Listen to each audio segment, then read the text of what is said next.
Welcome, deep divers. Today we're really getting into a topic that's, well, it's profoundly shaped our world, but, often remains a bit misunderstood. We're talking about the intertwined evolution of feminism, gender roles, and society itself. Our mission really is to dig into the sources you've provided, pull out those key insights about how these ideas have changed over time, the huge impact, and, yeah, even the criticisms they've faced. And we'll look at a specific cultural context, too, to see how these dynamics actually play out on the ground.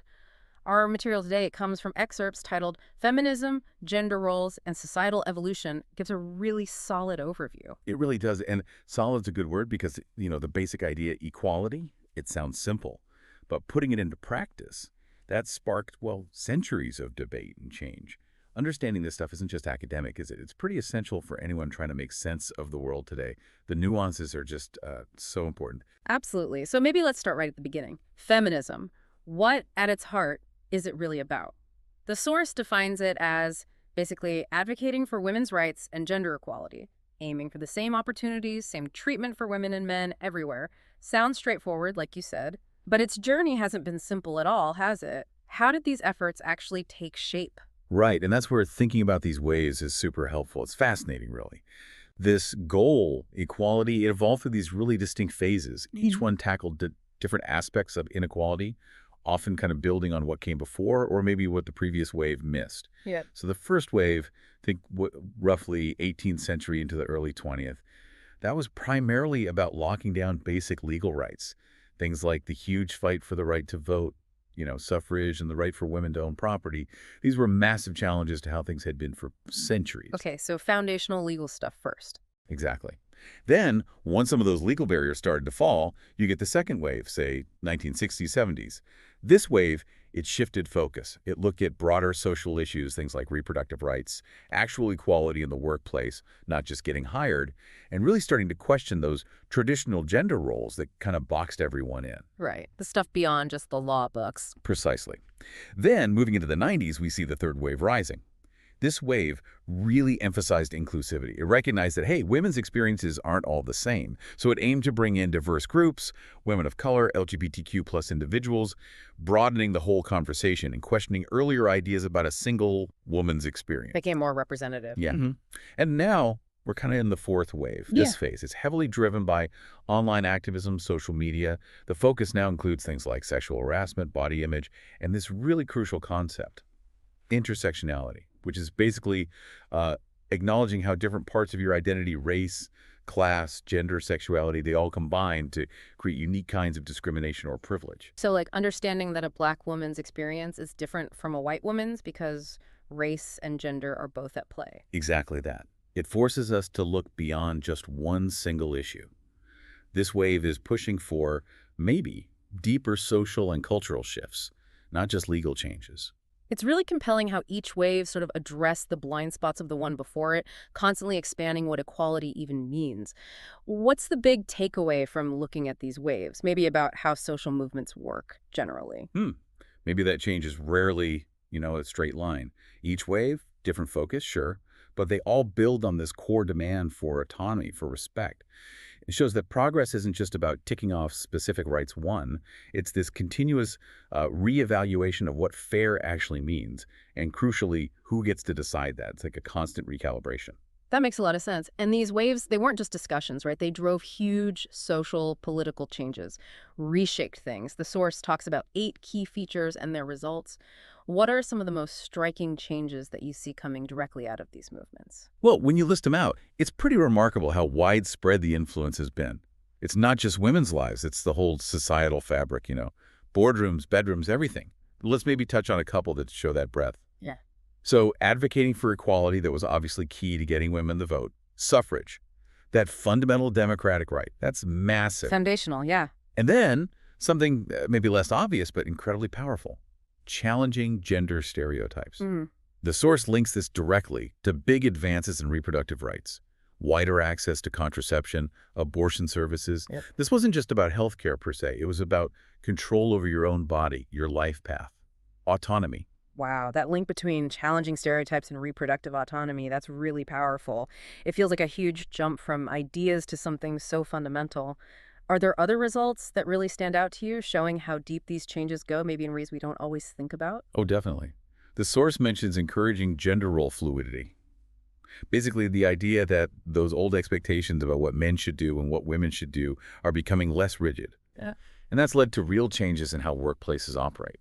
We see better workplace equality policies, things like equal pay laws, anti-discrimination rules. It also means, ideally, men can be primary caregivers without facing stigma, and women can pursue careers traditionally seen as male without extra hurdles. It affects home life, work life. So it opens things up for everyone, in a way. Yeah, potentially. And one more very concrete impact, the focus on supporting victims of gender-based violence. This has massively raised awareness globally. It's led to better support systems, stronger legal protections for survivors, really strengthening how society responds. It's quite eye-opening seeing all those ripple effects. But these big global movements, they always land differently depending on the place, right? The culture. So let's shift focus a bit. How does this whole concept of gender roles play out somewhere specific, like in Ghana? Exactly. And Ghana is a fascinating example because gender roles there are shaped by this really complex mix, culture, traditions, social factors, all playing a part.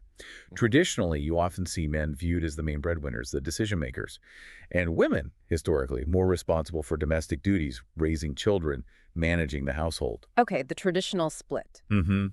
Economically, especially in rural areas, you might see men doing farming, heavy labor, while women might sell produce or run small businesses. Now, in the cities, it's more mixed. Both men and women are in all sorts of professions. But even there, tradition can still influence what jobs feel right for men or women. Certain sectors might still be dominated by one gender. Right, those underlying expectations. Yeah, and education, there's been progress, definitely. More women are getting higher education, which is great. But cultural expectations can still be a hurdle for women's access or career growth in some areas, like prioritizing a boy's education over a girl's, or expectations around early marriage or domestic work limiting girls' schooling. Still some barriers there. There can be. Family structures often still emphasize male authority, men leading the household decisions, while women are seen as the primary caregivers.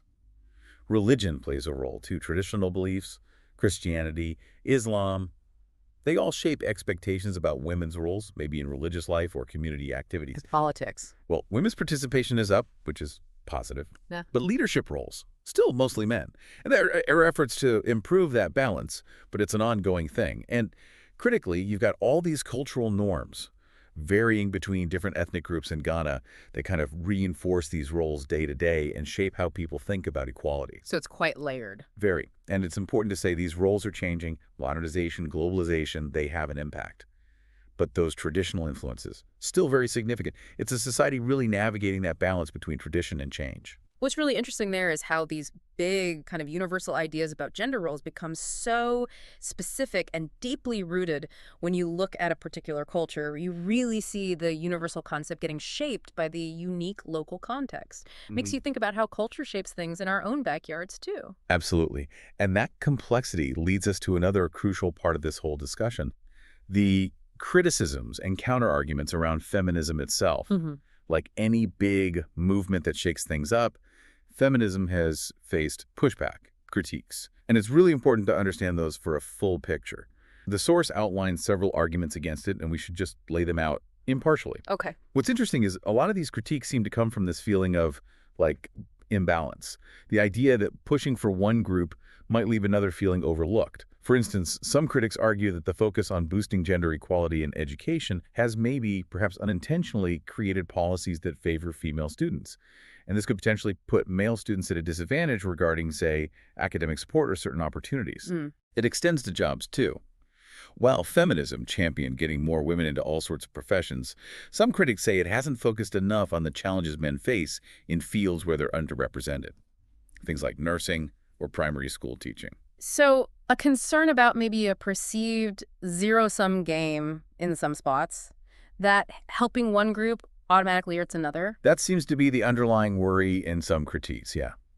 Which leads to another point, the impact on workplace dynamics. Some argue that policies designed to boost workplace equality, things like affirmative action or diversity initiatives, can sometimes be seen as disadvantaging men in hiring or promotions.